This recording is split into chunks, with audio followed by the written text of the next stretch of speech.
Open for questions. Front row, Joe.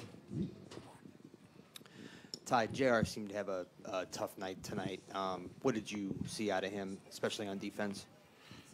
I don't know. You gotta look at the film, but a few miscommunications. Of course, he didn't shoot the basketball well, but it's hard to get in the rhythm. If you're not, getting consistent touches. So not too much worried about his shot. We know he can make shots, but just communication, defensive wise. Did you at all feel like some of your guys lost their composure as the game went on? We've been here before, so we got to keep our composure, like you said, and I thought we did. I thought down the stretch we took some bad shots. Being down 7 or down 9, with 9, 10 minutes, that's a lot of time. So I thought we took some rush shots. Didn't close the half well the first half. We had a chance to go up double figures going into the locker room and didn't really close the half the way we wanted to close it. And then they had a big offensive, third quarter scoring 36 points, so that's way too many.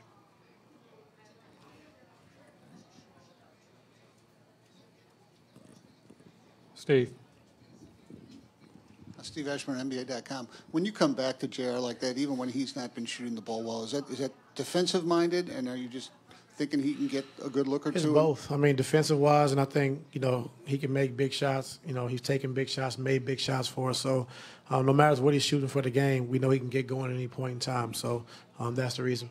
He had just sort of gotten tangled up with Marcus at the other end, the previous possession. Was that frustration on JR's part when he got into it? I mean, just competing. I mean, battling. They're playing physical, so that's just part of competing.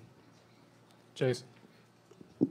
Ty, I know you're not getting a lot of contributions out of a lot of guys right now, but why is Rodney Hood still in the rotation? Because I want him there. What has he done to show? Well, what has he done to show you that he deserves those minutes?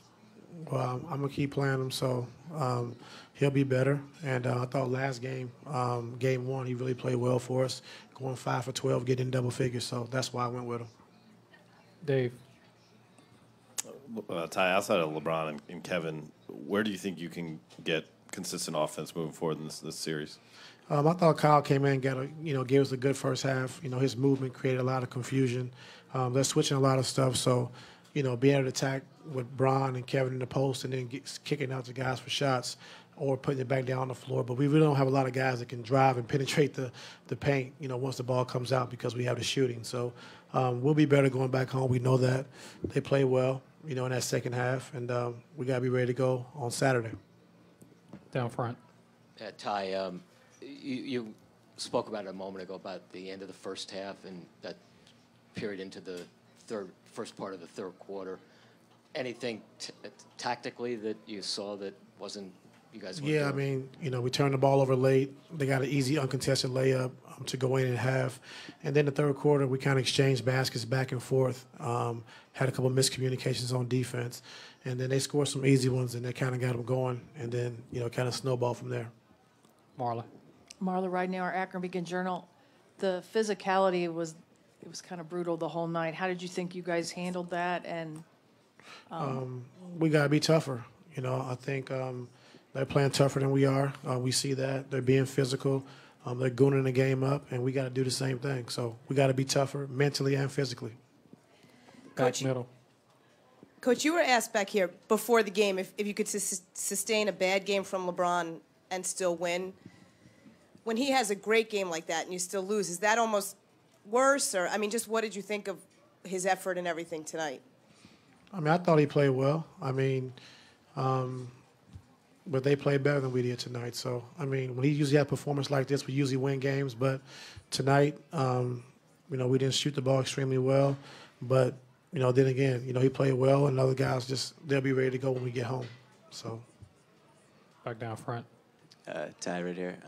What did you generally think of Marcus Smart's impact on tonight's game? The same impact he always has, just, winning basketball. He makes winning plays. He makes tough plays. Like we said before, if it's 50-50 balls, he's going to get it. If it's a loose ball, offensive rebound they need to have, he's going to get it. So we got to be able to find someone who can match his toughness. Dave. Ty, what was your level of concern after LeBron had that collision with Jason Tatum, and did you check in with him, and what was he saying about how he was feeling afterwards? I haven't talked to him afterwards, but it was a tough collision. knocked his head, sideways. And, of course, he came back. But when he came back, I don't think he had that same punch that he had before he left, as far as attacking the basket, playing with that force and power we talked about at shoot-around. So we'll see how he feels. Anything else for Coach Lue? Last one in the back, Gary. Sorry, Ty. Gary That's all Washington, right, G. Boston Globe. You got 3 days off. How do you get, it seemed like Jeff, when he made that turnover, put his head down, the Rozier layup where you guys kind of stood and watched. How do you get the spirits lifted over the next 3 days after losing the first two? Well, the reality is they did what they were supposed to do. They took care of home court. We have to win one game here. That's our mindset. But, going back home, we know we'll play better. They've shown they haven't played that well on the road. In the playoffs, they played great at home. So we got to come out swinging. We got to be aggressive. I think we got to be physical. And we got to have a physical mindset, that they're coming in, playing tough, they're aggressive, and we got to match that. Thanks, Coach.